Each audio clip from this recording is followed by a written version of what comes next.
కడప నగరంలోని మాజీ deputy CM Kadapa నియోజకవర్గ సమన్వయకర్త అంజద్ భాషా నివాస కార్యాలయంలో చంద్రబాబు వెన్నుపోటుకు 2 ఏళ్లు పోస్టర్ను సీఈసీ సభ్యులు K Suresh Babu, MLC Ramachandra Reddy, SEC సభ్యులు మాసిమాబాబు, వైఎస్ఆర్సీపీ నాయకులు ఆవిష్కరించారు.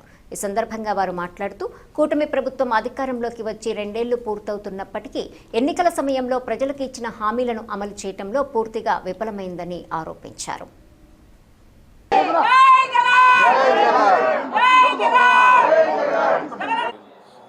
ఈరోజు డిఎస్సి ఫస్ట్ సంతకం అన్నాడు. డిఎస్సి మీదనే నేను ఫస్ట్ సంతకము, డిఎస్సిని చాలా పగడ్బందీగా జరుపుతానని దాదాపు 16,000 పోస్టులు వేసి జరిపాడు. దానికి ఎన్నో ఆరోపణలు వస్తున్నాయి.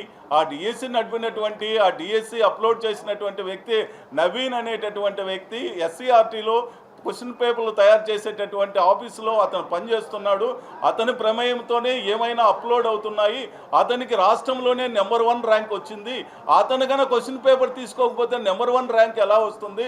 అతని ద్వారా ఎంతమందికి ఆ క్వశ్చన్ పేపర్లు రాష్ట్రంలో అందినాయి అనేది సమగ్ర విచారణ జరిపించమంటే దానికి పలకడం లేదు. పోనీ ఆ నవీన్ అనేటటువంటి పిల్లకాయకి నెంబర్ 1 ర్యాంక్ వచ్చినటువంటి పిల్లకాయకి ఏమన్నా ఉద్యోగం ఇచ్చినారంటే ఇవ్వాల, వాడిని పక్కకు తప్పించేశారనమాట. ఏమంటాడు, వాడు టెంపరవరీగా పనిచేస్తున్నాడు కాబట్టి వాడు ఎన్ఓసి తీసుకోలేదు మా దగ్గర అంటారు. టెంపరవరీగా పనిచేసేటటువంటి వ్యక్తి ఎన్ఓసి తీసుకోవాల్సిన అవసరమే లేదనేది మనకందరికి కూడా తెలిసినటువంటి విషయమే. ఇంకొకసారి ఏమంటారు, అతను మాకు సర్టిఫికెట్లు వెరిఫికేషన్కి రాలేదు అంటారు. సర్టిఫికెట్లు వెరిఫికేషన్కి వచ్చేదానికి అక్కడ మొత్తం ఆన్లైన్ సిస్టమ్ నుంచి అతని పేరే తొలగించినారు. ఎందుకంటే అతని ద్వారా బయటకు వస్తాయి అనేటటువంటి ఉద్దేశంతో అతన్ని పక్కన పెట్టడం జరిగిందనమాట. ఈ విధంగా ప్రతి జిల్లాలో కూడా చాలామందికి మెరిట్ ఉండేటటువంటి నిరుద్యోగులకందరికీ కూడా చాలా అన్యాయం జరిగింది. దాని మీద సమగ్ర విచారణ జరిపించమంటున్నాము. అలాగే స్పోర్ట్స్ కోటాలో ఎట్లంటే అలా ఇచ్చారు. ఏం చేయాలి? డిఎస్సి అంటే డిఎస్సి పరీక్ష రాయాలి, తర్వాత నెట్ క్వాలిఫైడ్ కావాలి. ఇవన్నీ అయిన తర్వాత మొత్తం మళ్ళీ స్పోర్ట్స్ కోటాలో ఎవరికైతే రిజర్వేషన్ ఉంటుందో ఆ సర్టిఫికెట్ని బట్టి మనకు మెరిట్గా స్పోర్ట్స్ కోటాలో కేటాయిస్తారు ఎవరిని, అభ్యర్థులందరినీ. అవన్నీ ఏమి జరగలే ఇక్కడ. డిఎస్సి పరీక్ష రాయాలా, తర్వాత టెట్ క్వాలిఫైడ్ కాలేదు, డైరెక్ట్గా ఒక జీవో ఇచ్చేసి దొంగ సర్టిఫికేట్తో అందరికి కూడా పోస్టింగ్ ఇవ్వడం జరిగిందనమాట. ఈ విధంగా చాలా అన్యాయమైనటువంటి ప్రక్రియ ఈ డిఎస్సిలో చోటు చేసుకోవడం జరిగింది. కాబట్టి ఈ విధంగా మేమేమంటున్నామంటే, నిజంగా మీదే కదా ప్రభుత్వం ఉండేది, ఒక దర్యాప్తు వేయండి, సిబిఐ దర్యాప్తు వేయండి, లేకపోతే ఒక సింగిల్ జడ్జితో దర్యాప్తు వేయండి, ఎక్కడెక్కడ తప్పులు జరిగినాయో చూడండి. వాళ్ళని ఎంక్వైరీ పెడితే మేము వచ్చి నిరూపిస్తాం కదా, ఎక్కడ ఏం తప్పులు జరిగినాయో ఇగో చూడండి, ఈ తప్పులు ఉన్నాయి అని తప్పనిసరిగా నిరూపించేదానికి వీలవుతుంది.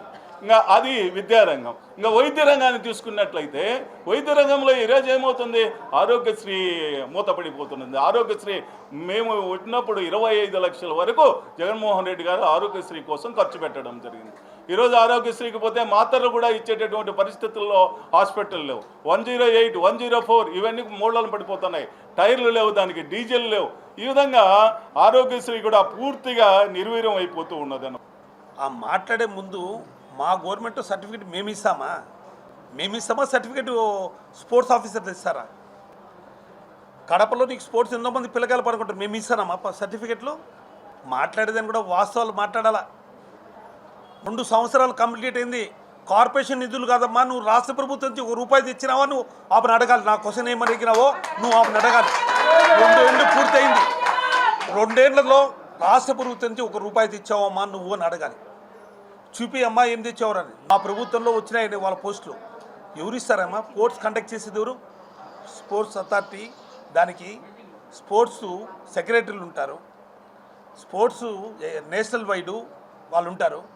గోకరాజు గంగరాజు మా మనిషి, వాళ్ళు చేస్తారు సెలక్షన్, అధికారులు చేస్తారు.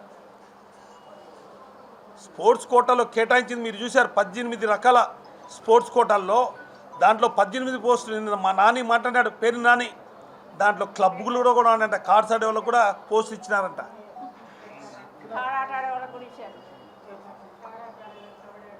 కబడ్డీ ఆడోళ్ళకి, థర్డ్ ఆట ఆడేవాళ్ళకి, ఇట్లాంటి వాళ్ళకి చిన్న చిన్న ఆటలు కూడా నేషనల్లోకి వెళ్తా. అయ్యా ఏదైనా నేషనల్ గేమ్ అనేది ప్రపంచ దేశాల్లో నేషనల్ గేమ్స్కి ఎలిజిబుల్ అయిన వాళ్ళకి ఇవ్వాలి.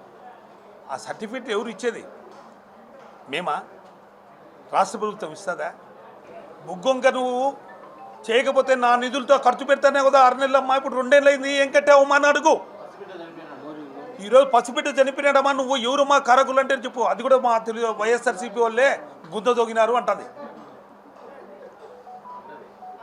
నువ్వు నా సొంత నిధులతో కడతానన్నావు కదమ్మా, ఆ రోజు మాట చెప్పినవే ప్రజలకందరికీ, ఆ రోజు ఓటు ఇచ్చుకునేవే, ఇప్పుడు 2 ఏళ్ళైందే ఏం చేసావమ్మా నువ్వు అని అడగాలి. రోడ్లు వైండింగ్ చేస్తామన్నా కదమ్మా, ఈరోజు కూడా దొరికి ఒక గోడ కూడా పెచ్చ పగలగొట్ల. ఆమెకి కుర్చీ మీద దాని మీద ఉంది తప్ప మోజు, పరిపాలన ప్రజలకు చేయాలని ఆలోచన లేదు. ఒకటి దస్తగిరి మా నాయకుడే, ఈ రోజుకు చెప్తాం గడ్డాపదంగా మా నాయకుడే, మా సిన్సియర్ కార్యకర్త దస్తగిరి. కుట్రలో భాగంగా మా నిత్యాన్ని మీరు ఇరికిచ్చారు. నిత్యాకి సంబంధం ఉందా? నిత్యాకి సంబంధం లేదంటున్నా. మా నాయకుడే నిత్య కూడా మా వాడే, మా కార్యకర్త, మా నాయకుడు, మా డిప్యూటీ మేయర్. కేవలం అతన్ని కక్షపూరితంగా అతన్ని ఇరికిచ్చారు తప్ప అతనికి కానీ సంబంధం లేదు. నువ్వు నిజంగా మర్డర్ చేసిన నీకు చిక్కారు. గంజాయి బ్యాచ్ మీ ప్రభుత్వం 2 ఏళ్లలో గంజాయిని అరికట్టలేక, గంజాయిని చెప్పలేక, గంజాయి బ్యాచ్ చేసినారని చెప్పలేక, మేము ఏడ గంజాయి బ్యాచ్ గంజాయి అంటామో దానికి మీరు మా నిత్యానందని ఇరికిచ్చే ప్రయత్నం చేసినారు తప్ప మీ ప్రభుత్వం వైఫల్యమని చెప్పేసి మేము చెప్తున్నాం ఈరోజు కూడా.